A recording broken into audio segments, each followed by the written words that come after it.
أعوذ بالله من الشيطان الرجيم وأقيموا الصلاة وآتوا الزكاة واركعوا مع الراكعين. وقال رسوله الكريم خيركم من تعلم القرآن وعلمه. وقال المؤلف ونفعنا به وبعلومه وأصوله آمين يا رب العالمين.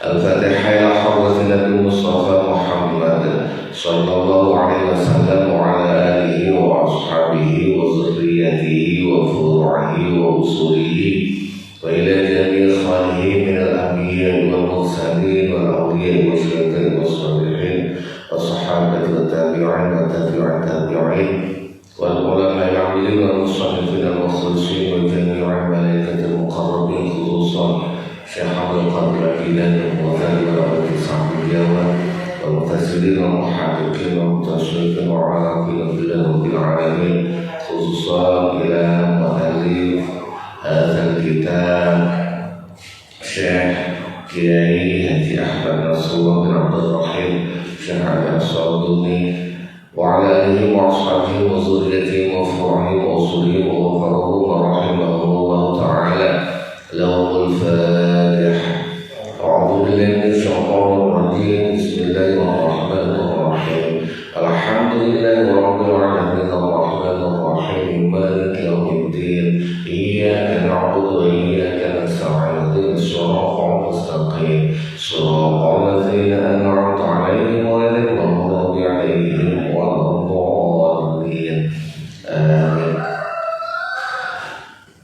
Alhamdulillah kita ketemu lagi Bapak-bapak rahimakumullah. Kita masuk muhadharah kedua.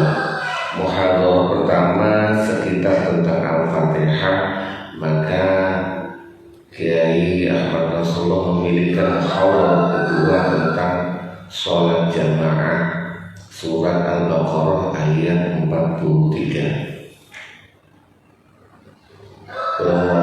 Sholatul jama'ati bab sholat jamaah wal amru bil ma'rufi wal amru lan merentahaken bil ma'rufi kelawan perkara kang apik wan nahyu lan ngelarang anil munkari saking perkara kang elek.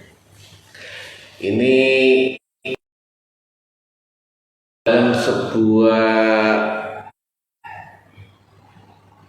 kitab digambarkan, diberikan definisi ma'ruf itu namanya dari arafah, perkara yang baik dan itu diketahui oleh semua orang. Perkara baik, memerintahkan perkara yang baik ini perkara baik yang tidak ada perbedaan pendapat. Contoh, ngapunten misalnya sholat, apakah ada orang yang menganggap sholat itu jelek? Tidak ada. Semua menganggap sholat itu baik, maka itu dianggap ma'ruf. Begitu juga mungkar. Mungkar itu sebuah perkara yang memang tidak ada perbedaan pendapat. Contoh misalnya tiang minum khamr baik, tiang kudo Kristen dan sebagainya, tiang ngombe-ngombe niku napa malih mabuk nglarani tiang. Niku semua sedoyo gak usah sing ngatik sekolah, sing gak sekolah mawon paham. Maka amr ma'ruf nahi munkar pada dasare tiang nglaksanakno niku jane boten abot jane secara logika, tapi lagi-lagi karena hambatan manusia, dorongan nafsu manusia, amar ma'ruf niku sakit dados abot. Ngelarang tiang nyolong niku lajane nyolong, maling niku lho ngapunten, maling niku lho ngerti nek nyolong niku elek. Nah, kon ojo nyolong-nyolong koyo bapak. Ngerti nek elek, tapi dilakoni. Kalau seseorang ngelarang, kita ngelarang tiang sing biasa ngelakoni perkara elek terus kita larang, koyo aneh gampang. tapi efek di masyarakat akan besar. Padahal ini mungkar sesuatu yang diingkari oleh semua orang. Melarang sesuatu yang diingkari oleh semua orang pada dasarnya jami secara logika gampang, walaupun pelaksanaannya sangat susah. Qala Allah Ta'ala, qala dahu sapa Allah Ta'ala, Gusti Allah Ta'ala, wa aqimus sholata, wa aqimulan jumenengono sapa sira kabeh as-sholata ing sholat, wa atulan tekanono sapa sira kabeh az-zakata ing zakat, wa kaulan padha ruku' sapa sira kabeh marrokiin besertane wong kang padha ruku' kabeh.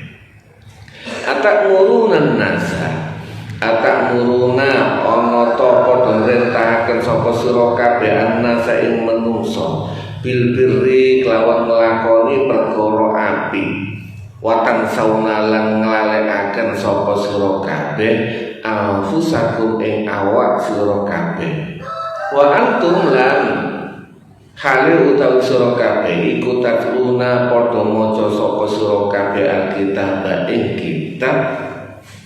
Kalau nggak salah ayat ini berkenaan dengan orang Yahudi, berarti tatluna kitab maca kitab Taurat, atau kalau dan bukan atau karena memang ayat ini untuk sepanjang masa, maka ini juga berlaku bagi kita semua. Afala ta'qilu, ana to padha mikir, ana to padha ke ora gelem mikir sama sira kabeh. Pun keterangan tafsir iki mawon pelan-pelan sambil diwaos cek nutut waktune. Al-mufradat kosakata ar-ruku utawi ruku. Apa sih ruku niku? Inhina ur-rajuli nglemesakene bungkukakene wong lanang atau wong wadon solbahu ing tulang belakangnya, ing tulang punggungnya. Ruku adalah tulang punggung yang sangat keras. Dalam bahasa Arab maka disebut sol, itu yang sangat keras, ditekukno. Wa yamuddu lan dawaaken dhahrahu ing gegere rajul wa unuqahu lan gulune. Jadi ruku niku dalam posisi punggung dan ini kudu diluruskan juga. Biasanya kadang-kadang ada punggungnya lurus, kepala ditingguakan. Nah, yang benar menurut kitab ini lurus sehingga pandangan mata niku menuju tempat sujud. Kalau kita niku sing didelok malah sikile dhewe. Sujud ruku yang menurut kitab ini, walaupun mungkin nanti akan berbeda pendapat, tapi kalau batasi saking kitab niki bahwasanya punggung dan kepala ini lurus sehingga mata bisa menuju tempat sujud. Wa yaftah lan buka sapa rajul asabi ayadaihi ing driji tangan lurune rajul, berarti tangannya dibuka.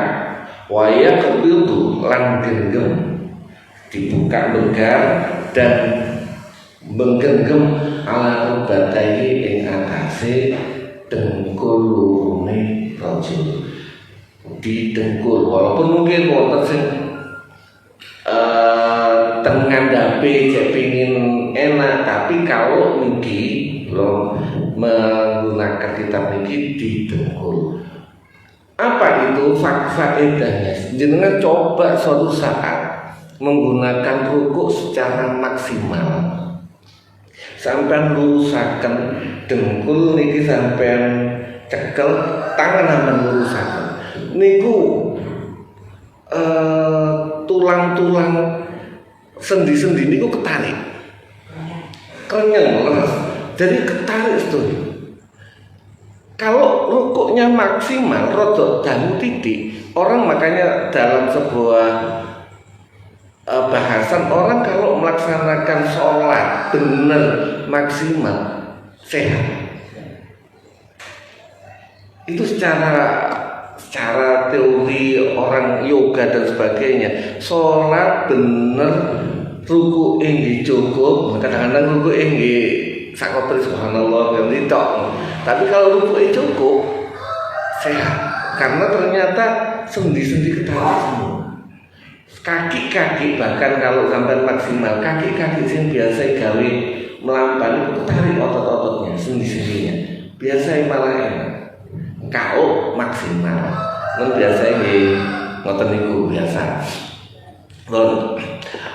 As-sujud utawi sujud, apa yang dimaksud sujud? Waqul jabhati, deleh batu ala maudhi'i sujudi ing atase panggonane sujud inda Syafi'i menurut mazhab Syafi'i. Mazhab Syafi'i sujud niku cukup deleh batu.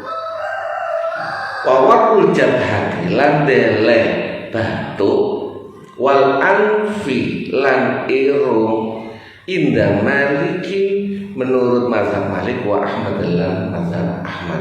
Cek mboten kaget. Lu sing gawe sujud gawe batu ame irung mazhab sapa? Mazhab Imam Malik dan Imam Ahmad. Mazhab Syafi'i hanya batu.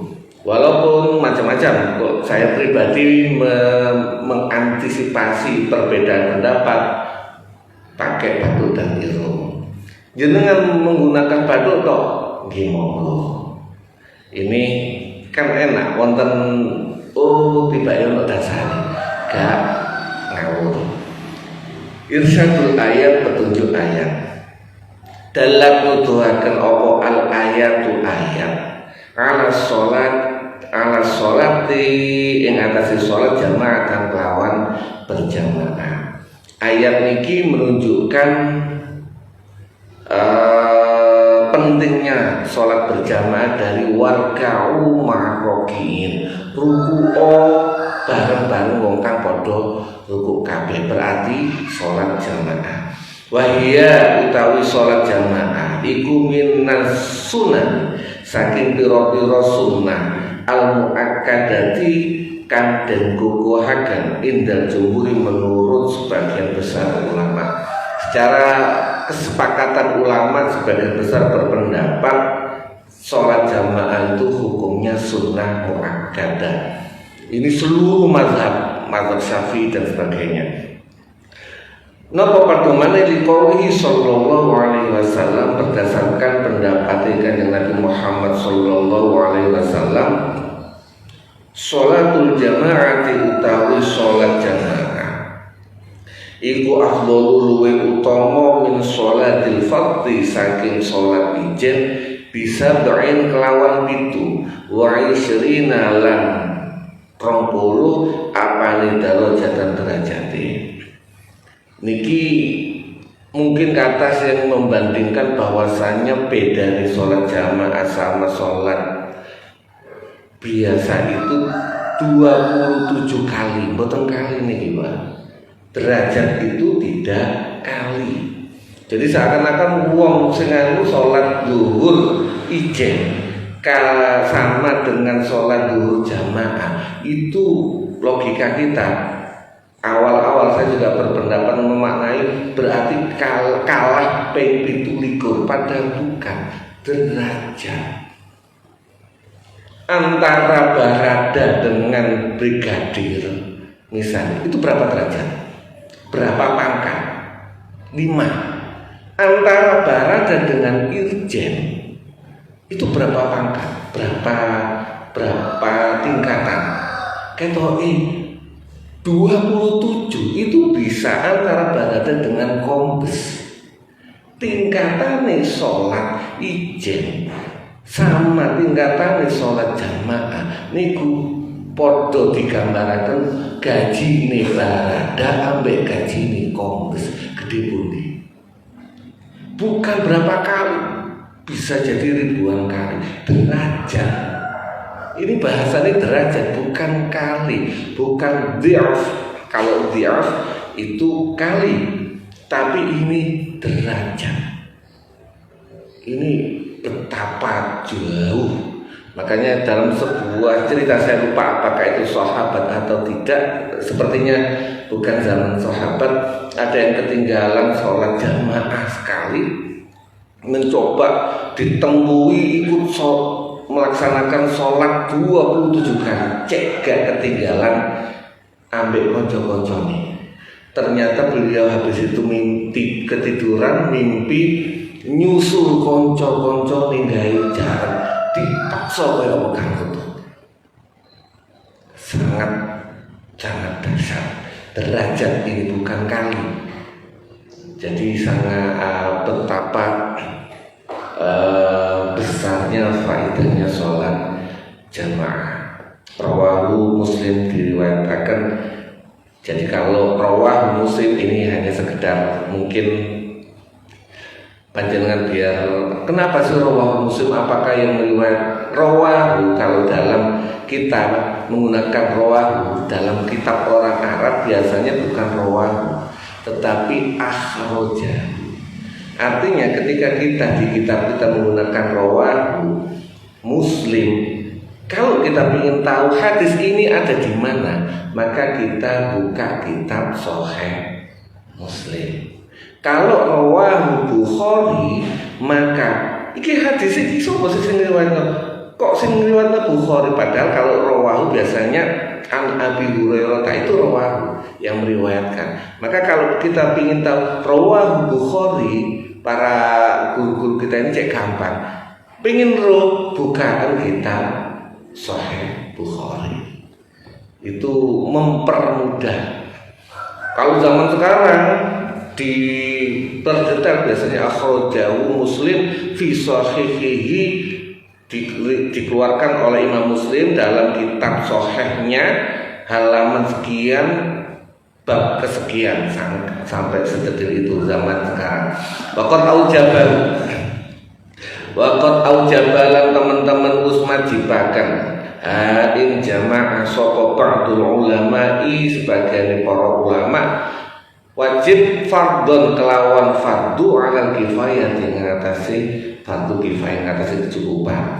Hukumnya ada sebagian ulama berpendapat bahwasanya sholat jamaah ini fardu kifayah. Nek sak masjid sak desa, sak pedukuhan, sak kampung, terutama mungkin sak masjid gak ono sing sholat jamaah, sak desa dosa kabeh. Sing rada angel iku aja duhur asar. Iku kalau kita ngikuti ini yang fardu kifayah berarti satu iso dosa kabeh. Wal itimamu utawi makmum bikulli imamin kelawan saben-saben imam balighin kang baligh, muslimin kang muslim, hurrin kang merdeka, iku jaizun, wenang boleh, min ghairi khilafin, tanpa ada perbedaan pendapat. Makmum terhadap orang siapa saja yang baligh, yang muslim, yang merdeka. Ini mungkin terutama yang sendiri di tengah jalan, di perjalanan kita ada orang sholat sendiri, maka kita langsung makmum boleh. Terutama sholat duhur, asar, timbang, sholat ijen, makmum mawon. Selama dia benar-benar kelihatan laki-laki, makmum mawon.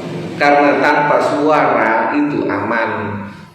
Ini kadang-kadang tiang-tiang itu senengane sholat ijen-ijen. Mungkin rumongso gak bisa, gak pede untuk ngimami sholat ijen. Cek gak sing makmumi, nok gurine cagak. Wis aman wis tok gurine tembok, mau wepet cek mboten sing gelem makmumi. Padahal mboten nata. Terutama sholat-sholat yang biasa, yang sir, yang tidak kelihatan makmum mawon. itu lebih aman. Kenapa? Perbedaan derajatnya itu yang sangat besar.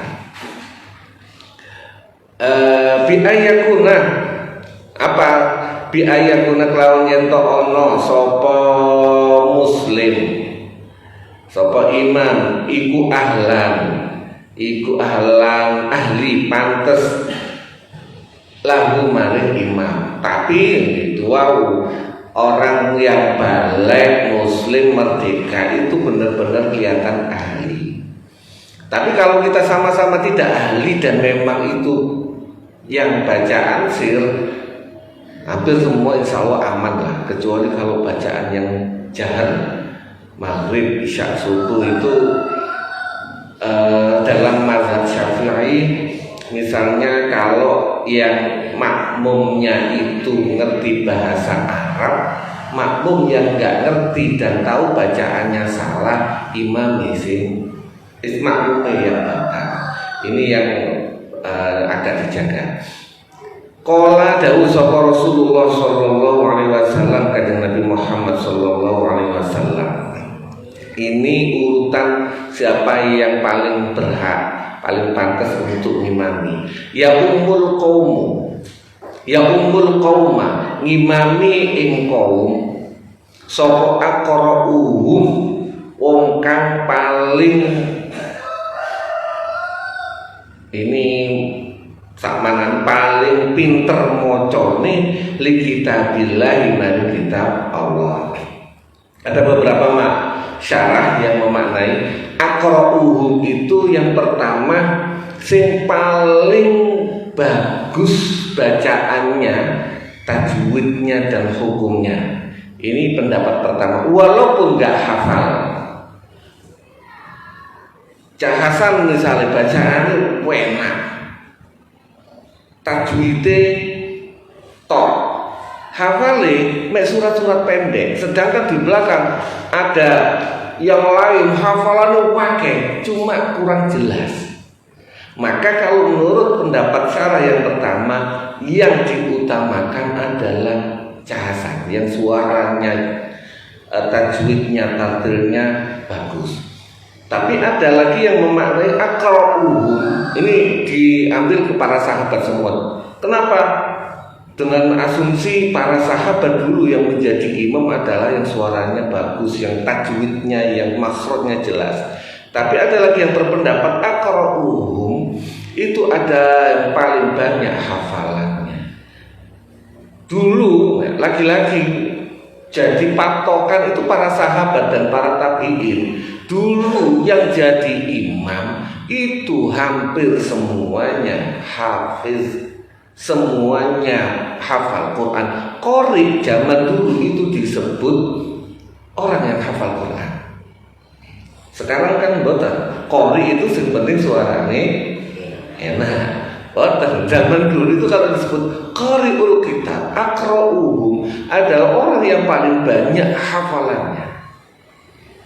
Nah, itu kan nanti fleksibel. Kalau di kampung alah ibu-ibu sopo sing anu pokoke sing suara makhrajnya, tartilnya terlepas nanti syukur-syukur hafal itu alhamdulillah, tapi fleksibel kalau di kampung.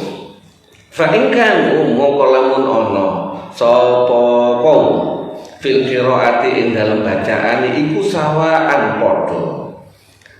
Jika semuanya sama, ada beberapa orang levelnya bacaannya sama, hafalnya sama, maka fa'alamuhu mongko paling alime sapa kaum bisunnati kelawan sunnah. Orang yang lebih paham tentang sunnah-sunnah.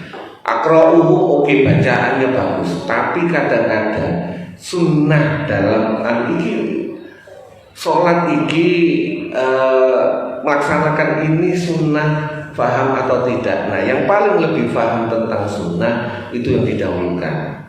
Fa'in kanu fi sunnati, fa'in kanu mongko namun ana sapa kaum fi sunnati ing dalam sunnah iku sawaan padha. Jika semuanya sama, fa'aqdamuhu mongko paling disike sapa kaum apane hijratan hijrah. Zaman dulu hijrah dari Mekah ke Madinah. Zaman sekarang patokane podo pintere, podo alime dalam ukuran itu, maka patokane paling dulu hijrah. Hijrah ini disampai dalam sebuah riwayat itu sampai ila yaumil qiyamah. Patokan sing paling dulu disik meninggalkan dableke podo-podo anune sing iki luwih cepet mlebu pesantren, maka itu lebih didhisik. Walaupun podo anune Islam itu sedemikian detailnya. Nek podo fa'inkan fil hijrati sawaan, fa'inkan mengkolamun ono sopo kau fil hijrati ing dalam hijrah iku sawaan podo fa'akadamuhum silman mongko paling disike pelbu islami. Dalam riwayat yang lain di silman itu riwayatnya sinna umuri. Silman paling disike islami. Kalau di wilayah yang seperti Indonesia, seperti sini kan Islami podo mulai bayi kabeh, maka siapa yang lebih tua? Nah, nopo sih kok begini itu sampai diatur sampai Kanjeng Nabi. Nek nang kampung jare nang kene yo sapa sing gelem capis usah repot-repot. Kenapa ini diatur sama Kanjeng Nabi? Ada sebuah kasus di mana jadi imam itu gengsi, Pak. Sebuah hal nopo bahasa saat itu prestis, kebanggaan. Jadi imam neten mriki mungkin biasa, tapi imam Masjidil Haram itu kebanggaan. Ngimami rojo. Zaman dulu itu rata-rata mereka ngimami para sultan, para pemimpin itu jamaah di Masjid Agung semua. Walaupun mereka ditempatkan di tempat khusus, tapi mereka makmum dan mereka selalu sholat jamaah zaman dulu. Itu kondisikan imam itu prestis, cegah royoan, ojo sampai gara-gara kepingin dadi imam geger, Nabi memberikan urutan-urutan sehingga ke nopo bahasa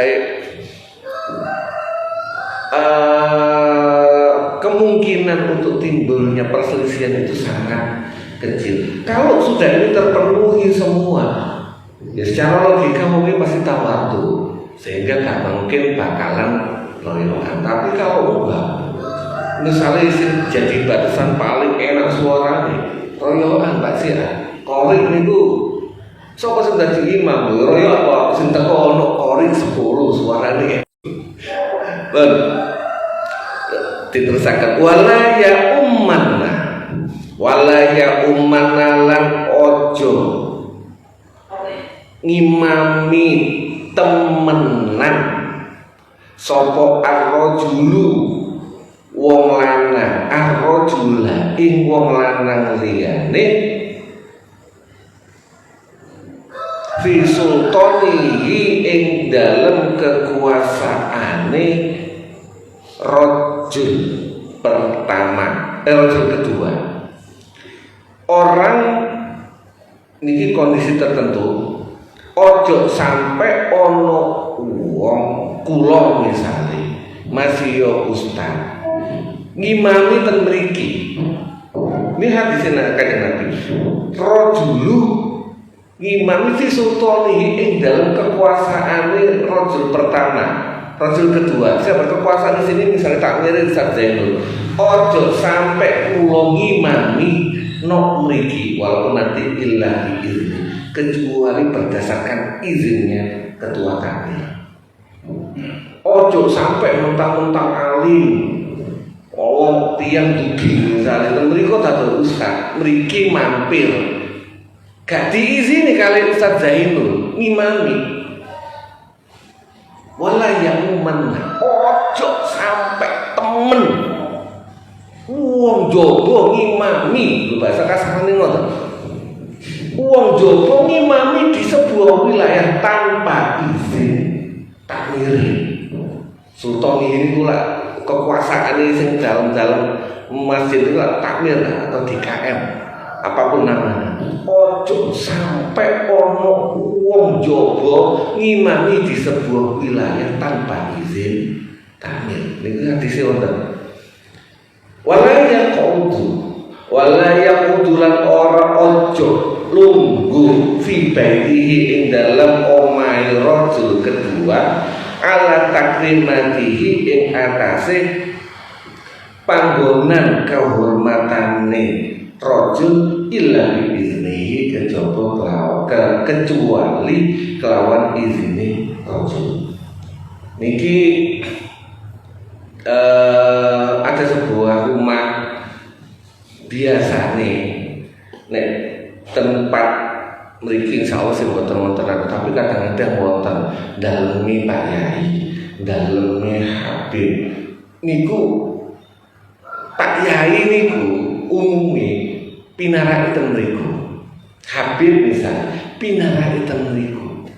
Itu bahasa-bahasa ala takrimati itu tempat kemuliaan.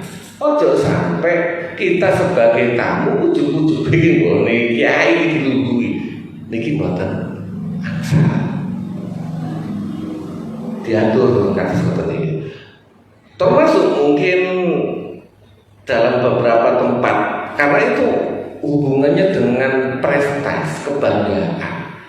Rawahu Muslim diriwayatkan di dalam kitab Sahih Muslim an Abi Mas'ud, diriwayatkan saking Abi Mas'ud. Wala yajuzu lan ora menang apa al-iktimamu makmum bimro'at jalan kelawan tiang wadon wala khunsalan boten tiang hermafrodit. Dalam kitab fikih pada dasarnya khunsa itu hermafrodit. Hermafrodit itu tiang gada dua alat kelamin. Khunsa pada dasarnya bahasa Arabnya khunsa itu kan tertutup. Laki-laki tertutup sama alat kelamin perempuan atau punya alat kelamin perempuan tertutup dengan alat kelamin laki-laki, itu hermafrodit. Pada dasarnya khunsa itu hermafrodit. Nah, kalau tiang banci di Indonesia itu bukan khunsa, tapi saya lupa namanya, tapi dalam kitab Bukhari itu disebut laki-laki yang menyerupai perempuan, perempuan yang menyerupai laki-laki.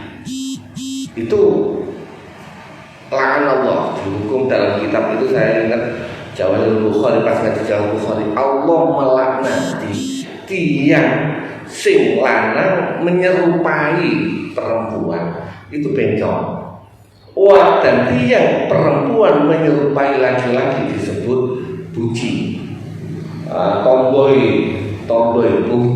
yang buci itu Allah melaknati. Karena itu kodrati sudah awal, sudah Allah menciptakan laki-laki pingin tadi wedok.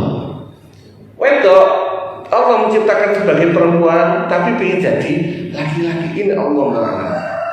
Ada hadisnya saya belum baca di Sahih Bukhari-nya, tapi saya pernah ngaos di Jawahirul Bukhari.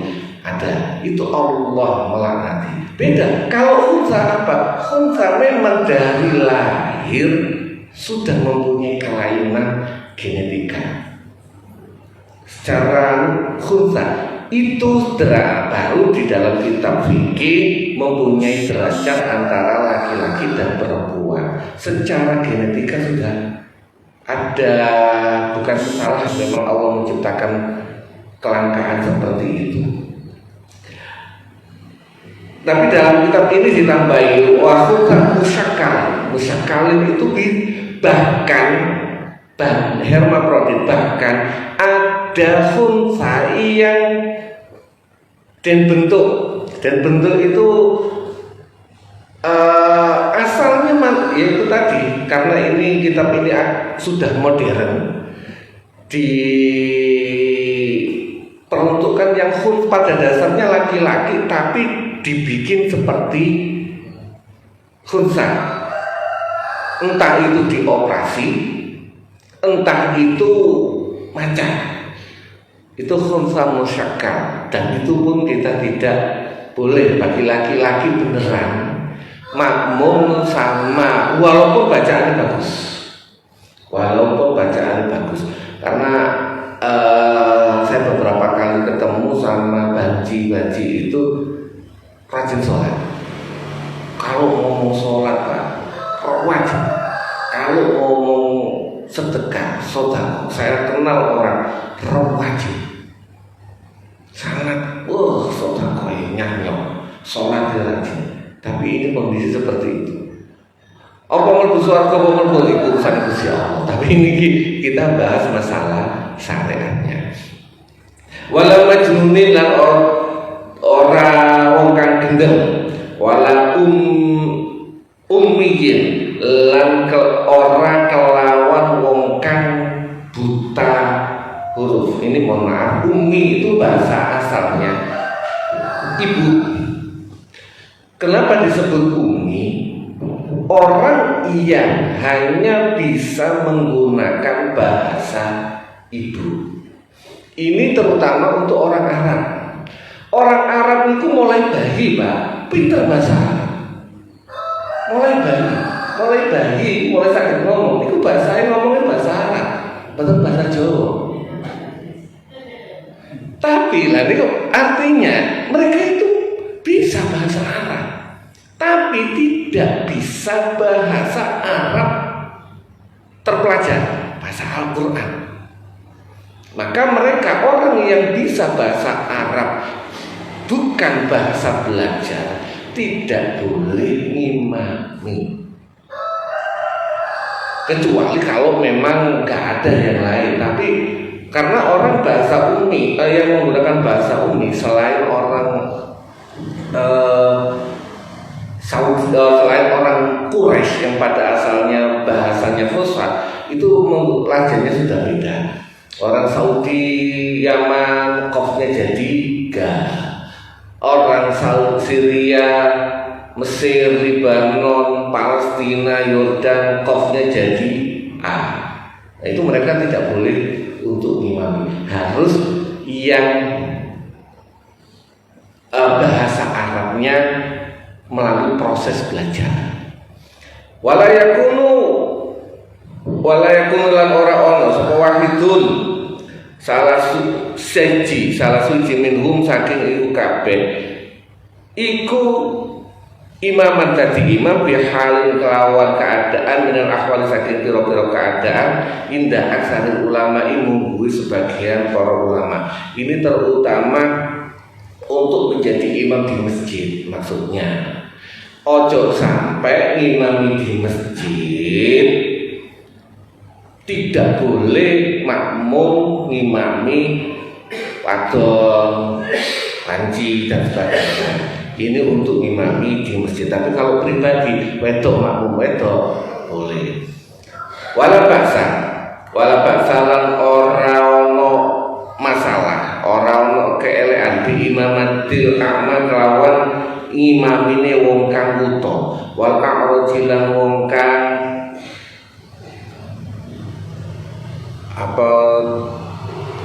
pincang, wal abdi lan hamba.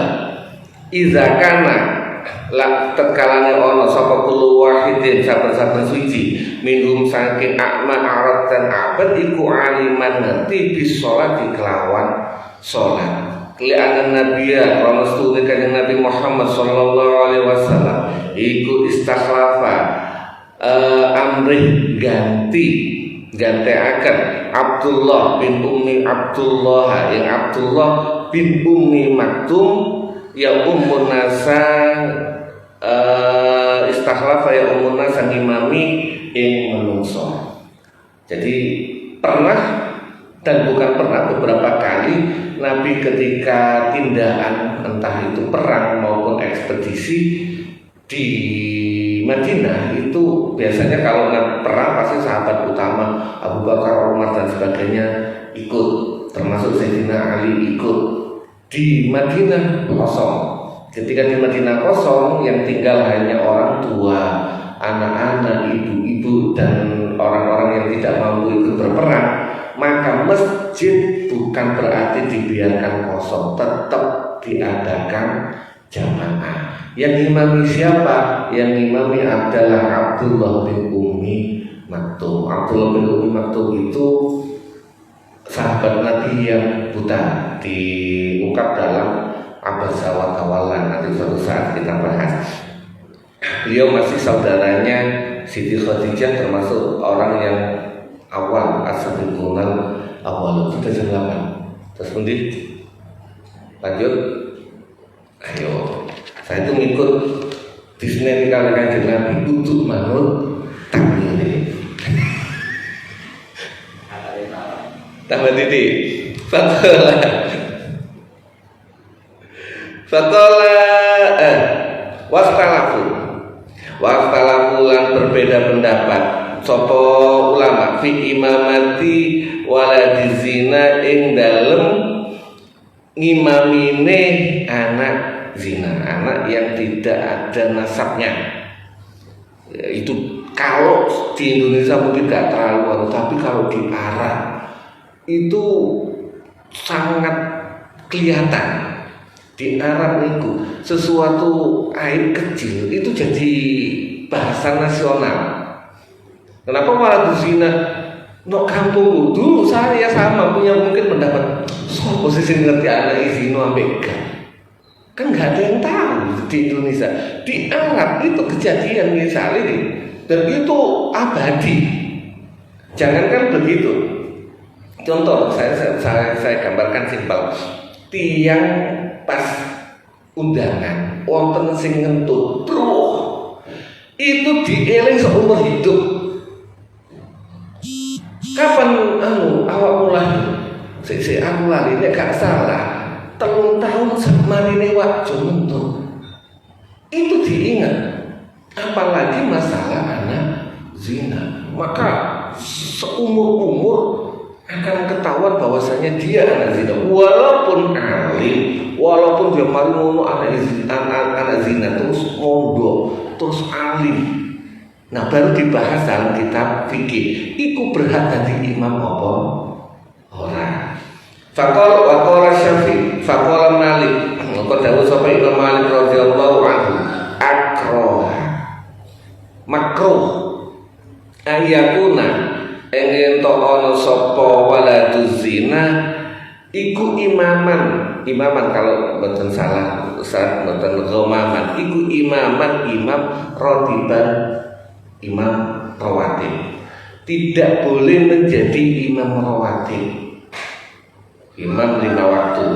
Faqala Syafi'i, dan dawuh sapa Imam Syafi'i radhiyallahu anhu, akrah yen to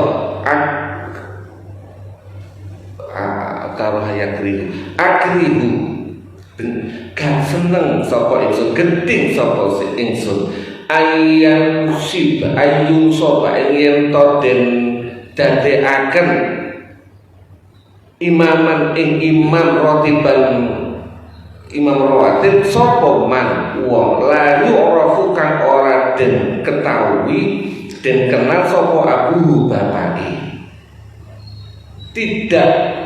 Nah, Imam Syafi'i tidak suka, memakruhkan lah bahasanya, orang yang tidak diketahui orang tuanya alias waladuz zina, anak zina, untuk menjadi imam rawatib. Tetapi apakah boleh waman dan utak sapane wong iku salat sapa man khalfahu ing buri waladuz zina atau mallahi rafu abuhu ajza mongko nukupi apa salat apa mallahi rafu abuhu bu iman alias tetap sah. Boten masalah menurut Imam Syafi'i makruh tapi sah.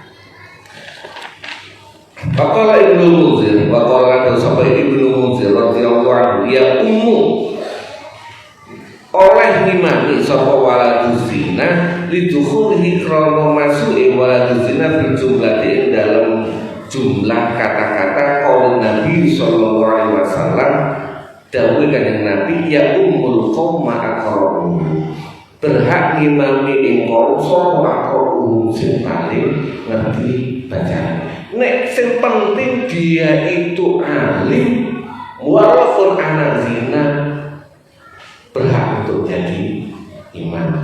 Jangan tahu itu masalah ya. Kalau dikatakan ibu nggak butuh dong lagi kata kesalahan akhir kalam bila sampai berbahaya. Monggo. Dari yang bersepeda kemarin berkaitan dengan ada yang berpendapat tidak wajibnya makmum baca Fatihah. Nah ini barangkali dalam kasus-kasus tarawih biasanya. Tarawih yang dimana itu Kecepatan modal kilas. ya.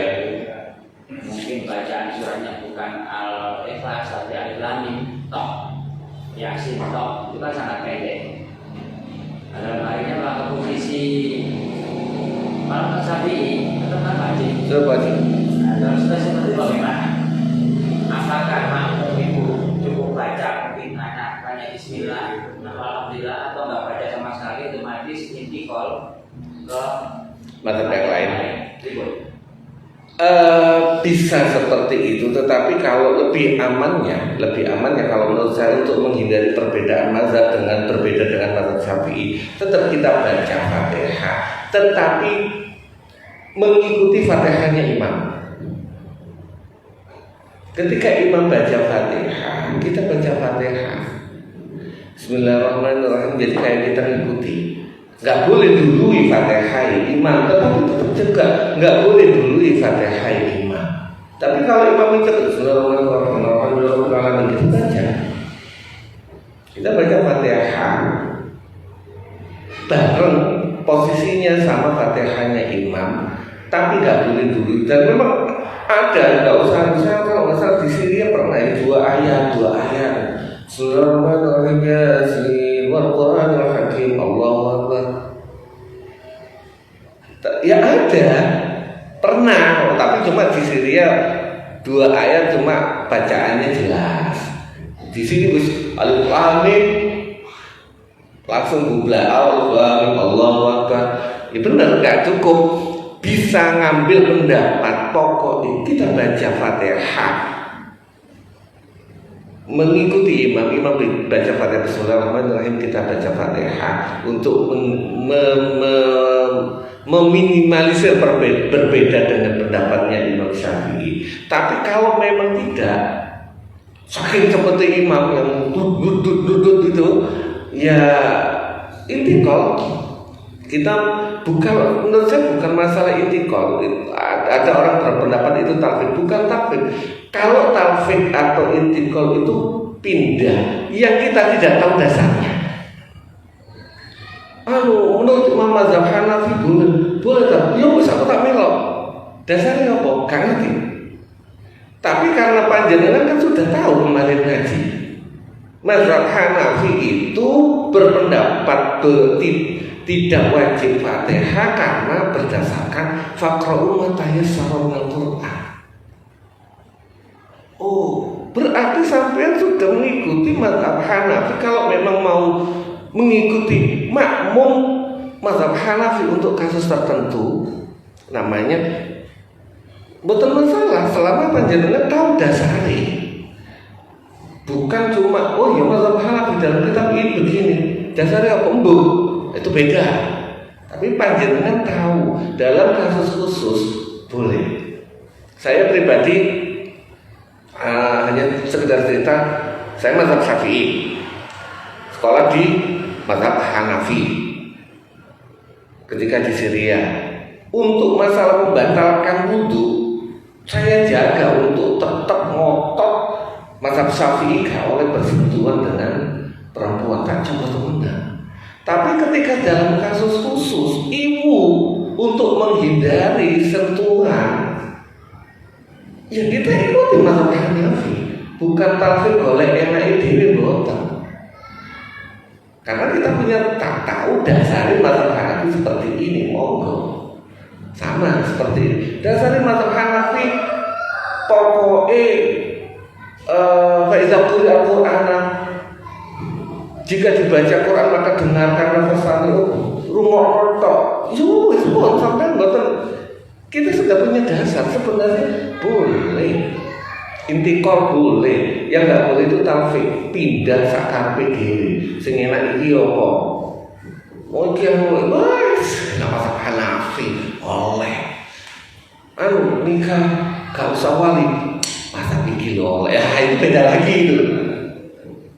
Itu taufik kalau enak, tapi kalau kita sudah menjaga semaksimal mungkin intikal, apalagi kita tahu dasarnya. Oh, mazhab Hanafi ini nggak dasar seperti ini, dasarnya ini. Iya, boleh kita pakai. Walaupun semaksimal mungkin kalau menurut saya kita menghindari, meminimalisir berbeda dengan mazhab asal kita. Kenapa? Bisa kita jaga. Cek bukan koyo saenake dhewe. Bukan berarti kita nggak boleh, tapi lebih untuk agar kita tidak gampang dalam beribadah. Kalau orang langsung pindah-pindah, walaupun iya saya tahu pendapatnya, akhirnya rotok gampang asik ya enak ini, boleh gampang kan. Tapi kalau kita pegangan satu mazhab, diminimalisir untuk berbeda, insya Allah cekelannya lebih kencang. Walaupun tidak menampik, tidak menolak ada pendapat lain. Mungkin nonton Ustaz. Yang lain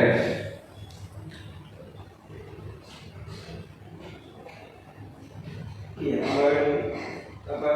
tidak mengikuti dua season. Iya. Ini yang berkaitan tadi nih. Sebenarnya yang diutamakan itu jamaah atau tepat waktu.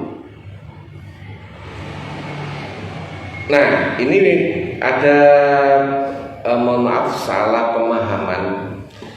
Tepat waktu sama awal waktu beda. Tepat waktu itu duhur, itu waktunya dari mulai katakanlah saya ngomong perkiraan itu dari jam 12 sampai waktu jawaznya, waktu diperbolehkannya itu sampai jam 1:30. Ada waktu ikhtiarnya itu sampai jam 3. Ini contoh.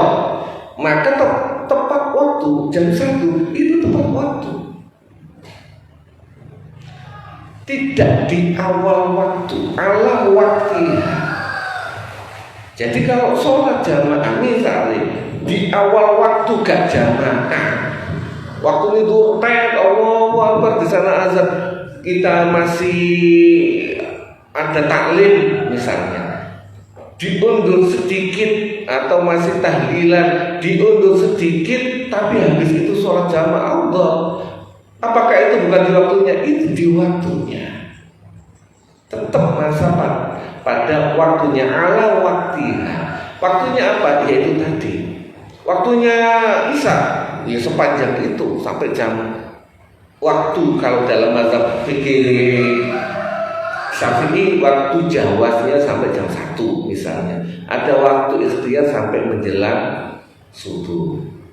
Itu waktu misalnya sholat karena ada perjalanan dengan dalam perjalanan sholat sendiri pada waktunya, tapi isok bareng-bareng dengan satu rombongan nanti ketua rombongan memutuskan nanti sholat jamaahnya di sini, maka lebih afdal itu karena masih pada waktunya.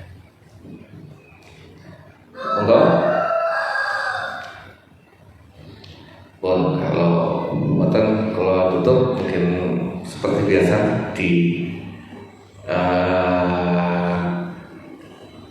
ditutup kalian doa kalian takbir masjidnya.